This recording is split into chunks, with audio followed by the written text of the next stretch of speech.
Hello मेरे प्यारे दोस्तों, तो यार डीटीयू यानी दिल्ली टेक्निकल यूनिवर्सिटी के एमटेक के लिए नोटिफिकेशन आ चुका है। आप एमटेक में एडमिशन ले सकते हैं और सबसे खास बात है कि विद गेट और विदाउट गेट ये दोनों ही एलिजिबल हैं दोस्तों। विद गेट को भी स्कॉलरशिप मिलेगा 12,400 रुपए की, जो आपको पता ही है एमएचआरडी के थ्रू स्कॉलरशिप दी जाती है। सेम चीज जो इस बच्चों ने गेट स्कॉलरशिप या गेट स्कोर कार्ड जिनके पास नहीं है उनको भी यहां पर स्कॉलरशिप मिलेगा और उनको स्कॉलरशिप मिलेगा 7,500 रुपए का, जो डीटीयू सेल्फ स्पॉन्सर्ड करता है टीए के नाम पर। राइट, क्या प्रोसेस है, क्या सारी चीजें हैं, वो पूरी इंफॉर्मेशन आप लोगों को मैं इस वीडियो के अंदर देने वाला हूं दोस्तों। पहली चीज आपको पता है कि प्लेसमेंट बहुत जबरदस्त है, कॉलेज बहुत अच्छा है, लोकेशन बहुत अच्छा है और इसका डायरेक्ट बेनिफिट मिलता है इसके प्लेसमेंट ड्राइव को लेकर। तो डीटीयू की अगर मैं बात करता हूं दोस्तों, दिल्ली टेक्निकल यूनिवर्सिटी की अगर मैं बात करता हूं तो ये ब्रोशर है 2024-2025 के एमटेक प्रोग्राम का। और यहां आपको दिखाई दे रहा होगा कि एडवर्टाइजमेंट इन न्यूज़पेपर की अगर बात करूं, ऑलरेडी 17/5/2024 को फ्राइडे को ऑलरेडी इसका नोटिफिकेशन रिलीज हो चुका है। राइट, अच्छा, वेबसाइट पर जो रजिस्ट्रेशन है वो 17/5/2024 से ही स्टार्ट हो चुका है दोस्तों। लास्ट डेट जो है वो 23/6/2024 को लास्ट डेट है फॉर्म फिल करने का। Display of the list of the eligible candidate on DTU website 29/6/2024 को लिस्ट अपडेट हो जाएगी। एडमिट कार्ड जो है, जो क्योंकि गेट के थ्रू भी होगा, नॉन गेट के थ्रू भी होगा, तो जो नॉन गेट के थ्रू आपके पास स्टूडेंट है, नॉन गेट एस्पिरेंट है, उनके लिए जो एडमिट कार्ड है वो उसकी कोई डेट अभी अनाउंस नहीं किया गया, फिर भी यहां पे लिखा गया DTU merit list based on the candidate 5/7/2024। ये गेट के लिए तो अप्लीकेबल ही नहीं होगा। 5/7/2024 को उनके लिए एक एडमिट कार्ड आएगा। एडमिशन जो होगा, नोट प्रोसेस होगा, वो 11/7/2024 से 12/7/2024 के बीच में होगा।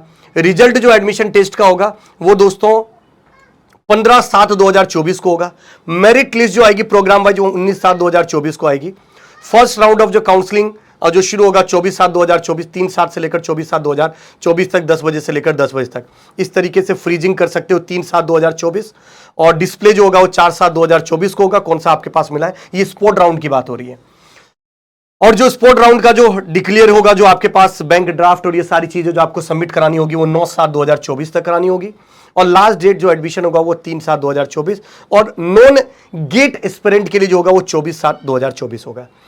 एक बार समझ लीजिएगा, प्रायोरिटी बेसिस पर जो एडमिशन होता है वो गेट स्कोर के बेसिस पर ही होता है।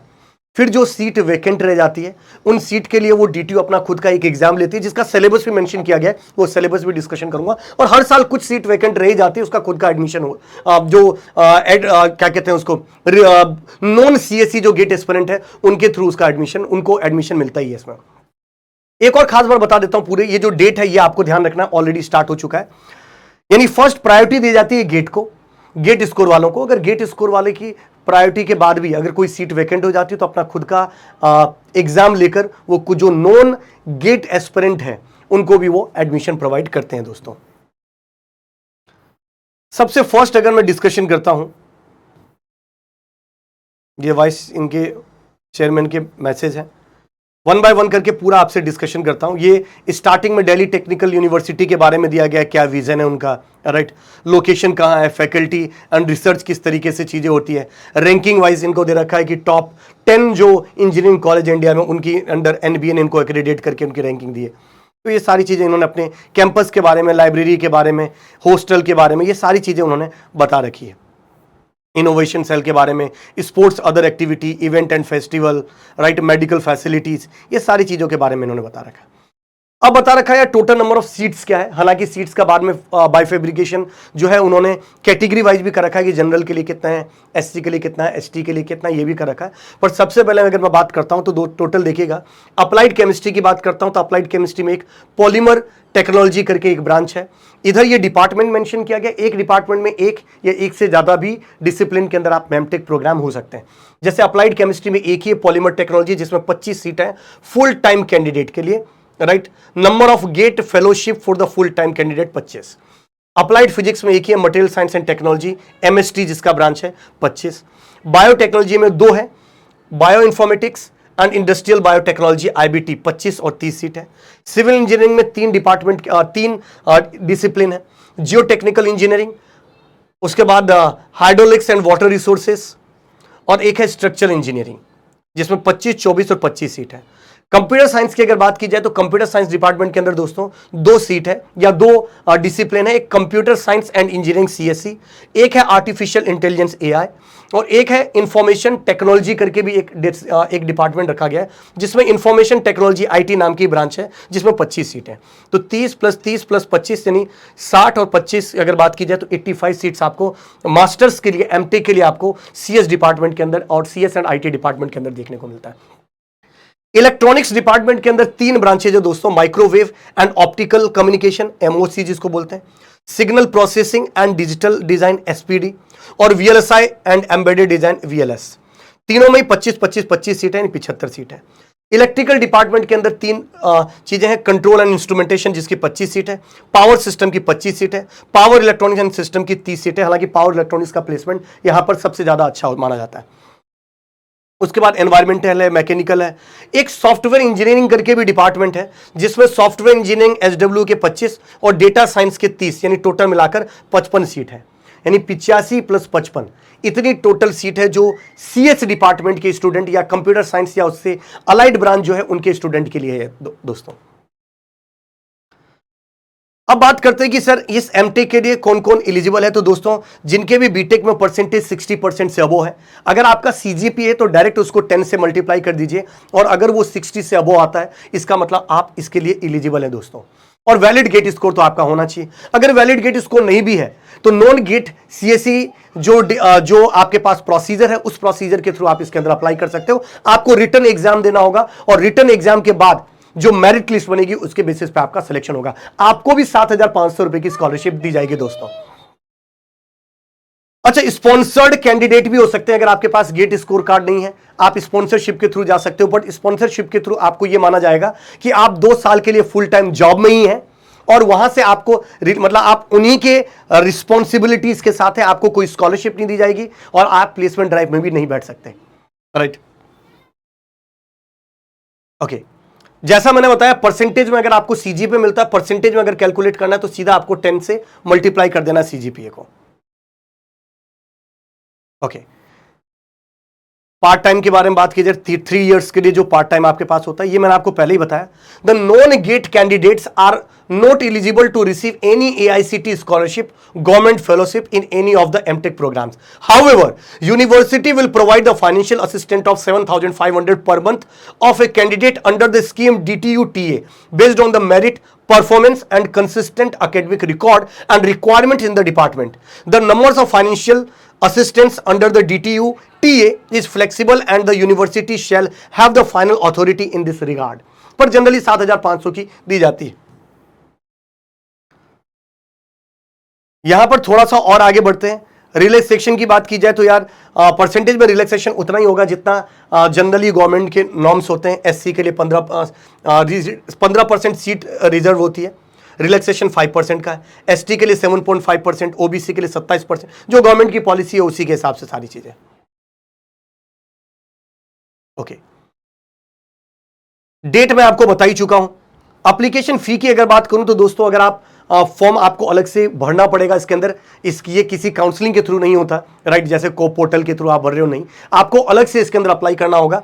जैसे आप जेई मेंस के थ्रू आप अप्लाई करते हो बीटेक के लिए, सेम चीज आपको एमटेक के लिए इसके अंदर गेट स्कोर के थ्रू अलग से अप्लाई करना पड़ेगा। 1,500 रुपए चार्ज है रजिस्ट्रेशन का, राइट, जो नेट बैंकिंग से क्रेडिट डेबिट कार्ड्स के थ्रू आप पे कर सकते हो। ओके, ये सारी चीजें हम ऑलरेडी वही क्राइटेरिया चल रहा है। फर्स्ट राउंड ऑफ एडमिशन वो तो सब जब प्रोसेस बनेगा तो उसके जो मेरिट बनेगी, मेरिट लिस्ट के थ्रू आपके पास फर्स्ट राउंड ऑफ काउंसलिंग का चीजें बनेगी। मैं उन बच्चों के लिए एक बार एक चीज और बता देता हूं। अच्छा, सबसे पहले एक चीज और बता दूं कि सर फुल टाइम या स्पॉन्सर्ड फुल टाइम का जो ट्यूशन फी है वो कितना रहेगा। तो दोस्तों ट्यूशन फी 61,300 रुपए फर्स्ट ईयर के लिए, सेकेंड ईयर के लिए 61,300 होगा। स्टूडेंट वेलफेयर की जो फी है वो 18,000 रुपए है। फैसिलिटी एंड सर्विस चार्ज है वो 25,000 है। इकोनॉमिकल वीकर सेक्शन फंड जो है वो 5,000 देना पड़ेगा। एग्जामिनेशन फी 15,000 है। टोटल मिला के एक साल का 1,25,000 के आसपास आपको फी पे करना होता है दोस्तों। पार्ट टाइम वालों की अगर बात करूं तो टोटल 1,25,000 पार्ट टाइम के लिए भी फॉर्म, राइट। रिफंड पॉलिसी पर जब आप एडमिशन लोगे तो रिफंड पॉलिसी क्यों देखना है, बट फिर भी आपको मैं ये पीडीएफ दे दूंगा, आप रिफंड पॉलिसी भी इसकी देख सकते हैं, कोई दिक्कत वाली बात नहीं। ओके, नेक्स्ट अगर मैं डिस्कशन करता हूं दोस्तों कि सर कौन कौन से क्वालिफाइंग वाले कौन से हैं, कौन कौन से बीटेक किस ब्रांच में कर रखा है जो इस डिपार्टमेंट के लिए अवेलेबल है, तो पॉलीमर टेक्नोलॉजी जो था पीटी, इसके लिए बीटेक या इंटीग्रेटेड आपने एमएससी कर रखा हो बायोटेक्नोलॉजी में, बायोमेडिकल इंस्ट्रूमेंटेशन में, केमिकल टेक्नोलॉजी में, फूड टेक्नोलॉजी, जितने भी ये इतने सारे ब्रांच दे रखे हैं सब इसके लिए एलिजिबल है।